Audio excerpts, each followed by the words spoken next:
Welcome everybody to Eddington, North Carolina, 1782. No, it's not 1782. It's 2016, almost 2017, almost Christmas time, from historic Eddington, North Carolina. Check it out. Right down there is the waterfront. That's where the women back in the 1794, I believe, dumped tea into that harbor because of the European king overtaxing the tea. I believe there had something to do with the South Indian Tea Company or something. I don't know, North India.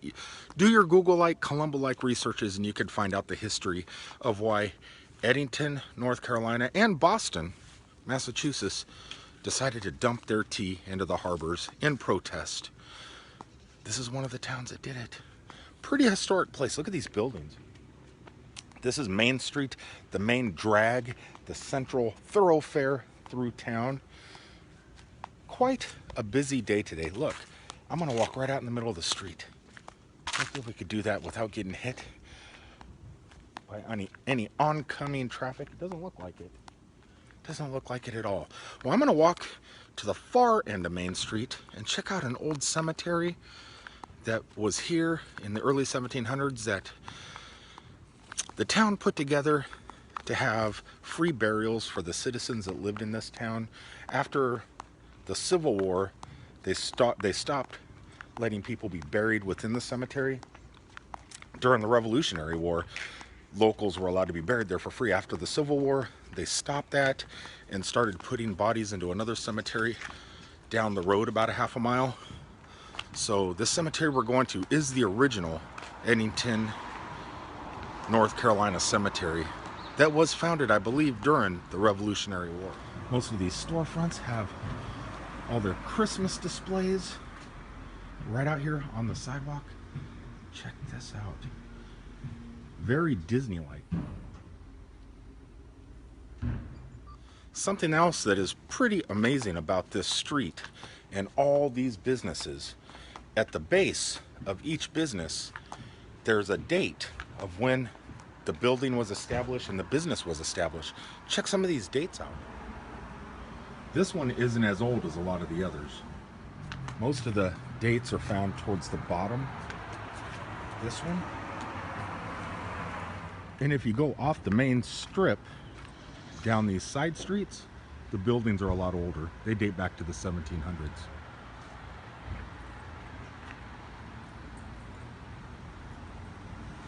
But the main strip, this is kind of like Main Street America. And there's nothing like Main Street America, especially during the holidays. As a matter of fact, when I'm done at the cemetery, there's a lot of old houses in the area from the 1700s. I'm assuming they have decorated up with all sorts of holiday displays and lights. And soon the sun will be going down and they will be turning on those lights, I'm assuming. And hopefully I'll be able to check those out on this video. And a lot of the places we're going to be seeing after the cemetery are a lot older than 1890. People in the town make you feel at home, like you're a part of the community, even though you're just visiting. I love this place. So all I got to do is just continue walking. Just keep walking. Whoa. That is scary. I don't want to venture into a cemetery after seeing something like that, but that's what I'm going to do. I'm going to apologize now. I probably should have apologized before I even started the video. I'm actually shooting this video with the iPhone 7 Plus in 4K because I want it to look awesome. But it's not going to because iOS does not let you upload to YouTube in high definition. So you guys are going to be seeing this low quality. I apologize now before you guys even get further into the video. Signer of a Declaration of Independence and leader in the Continental Congress merchant. His store was 3 blocks south, which I don't know if that's south.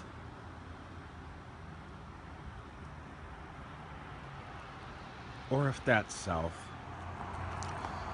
But I do know this is our destination, our final destination. I don't know if I'm going to be able to get in. It is a little bit late. It is now 4:22 in the afternoon on a Sunday. But I do want to get in here and explore. I mean, if I needed to, I'm assuming I could jump this fence. It's not really that high. Wait a second. Wait a second. The gate appears to be open, welcoming visitors. There's two little visitors running around down there in the grass. Here's a little bit of history on this church and cemetery. 1736, St. Paul Episcopal Church. Does that 1701, 1736? What does that mean? 17. Okay, in 1702, builds the first church in North Carolina. 3 Carolina governors are buried within this cemetery. Let's go see if we could find some of them. Okay, this place does not look creepy at all. Look at the size of these tree roots, all growing right here on the top. Not only the roots, look at the size of these trees. They're massive. I can walk without tripping on any of these roots. These graves look fairly important.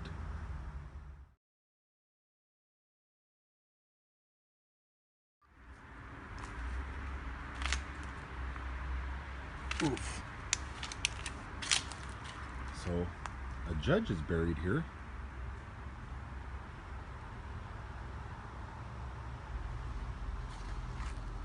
Also, Augustus Moore, one of the judges. So these are all judges of the Superior Court.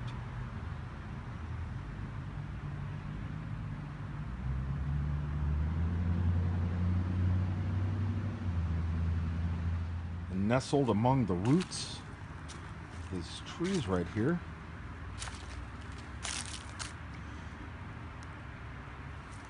Captain something Steele. Captain something Steele.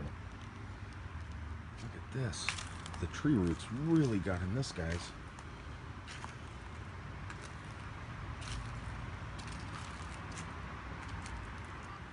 You got to be really careful. There are tree roots all over the place. Oh, I made it without tripping and breaking my ankle. I am wearing flip-flops after all. This place would definitely be somewhere I'd like to hang out here late at night. These 11 graves were restored in 1965.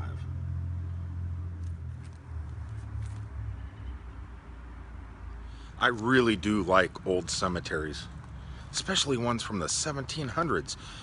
In Florida, we have quite a few in the 1700s, especially near the St. Augustine area, because in Florida, St. Augustine, that's the oldest city in the United States.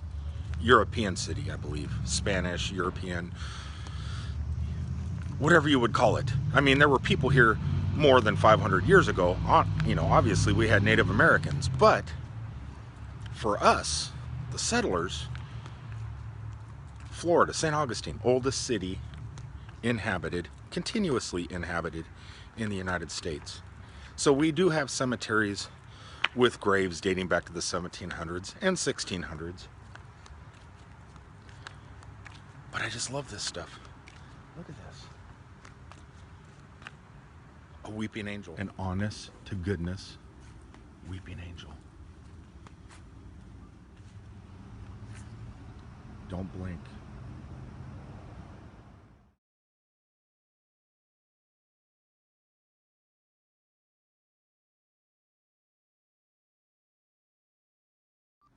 And here's another one.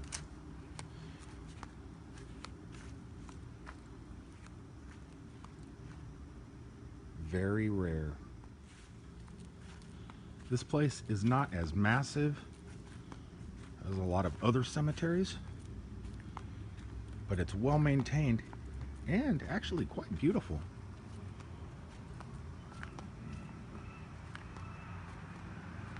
Okay, as we first walked in, there was a Judge Moore of the Superior Court, and over here's another Moore. I wonder if they were related. They're buried quite far from each other, though. Just looking at the dates, just makes you think. It's amazing. It's amazing that we're all going to be here one day. A lot of times I'm driving down the road, passing by places like this, like cemeteries, and looking at modern cemeteries and the way people are remembered. And it's not just the way people are remembered, it's also, I guess, cost efficient and an easy way to maintain the cemeteries is not to have headstones anymore. A lot of cemeteries don't honor their dead the way they used to. Now they're all flat on the ground. All the markers are flat on the ground so lawnmowers can mow over them. People just like to rush and hurry and get the job done and keep the lawn maintained and stuff like that. Where here, in communities like this, they take their time and well groom these cemeteries and the yard lawn maintenance and stuff like that. Not worried about having to take their time to maintain things like this. Like, you have to actually weed eat around some of this stuff. You just can't run a lawnmower over it. People take pride. People do take pride in their cemeteries in their local towns like this. Whereas for where I'm from, in Orlando, Kissimmee area, from there all the way to California, it's just, they don't have stuff like this. They don't have stuff like this. They don't take pride. You could just, it's just the maintenance. Look at the maintenance.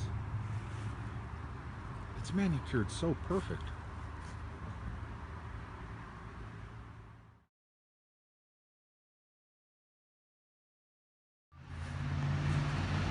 Even with the roadway so close, it's still kind of peaceful out here.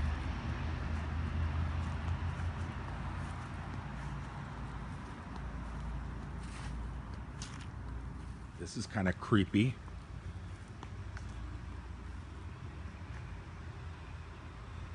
Look at that tree.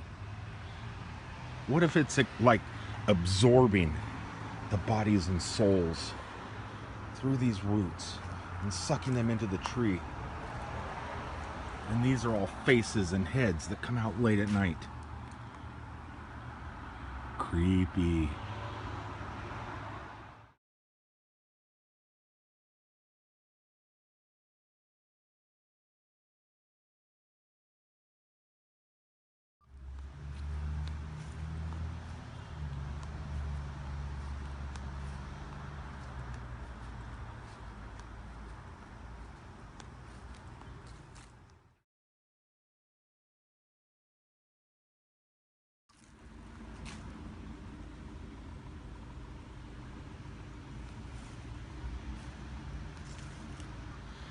Definitely a historic place.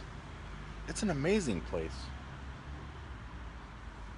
This is what I like to stop and do. When I got time to kill and I'm able to record stuff and get out of my truck for a couple hours and explore a town, that's what it's all about. That's why I do YouTube. Though I'm still not great on YouTube, but maybe I get to show you guys something that you don't get to see every day. That's my goal. My channel may be full of crappy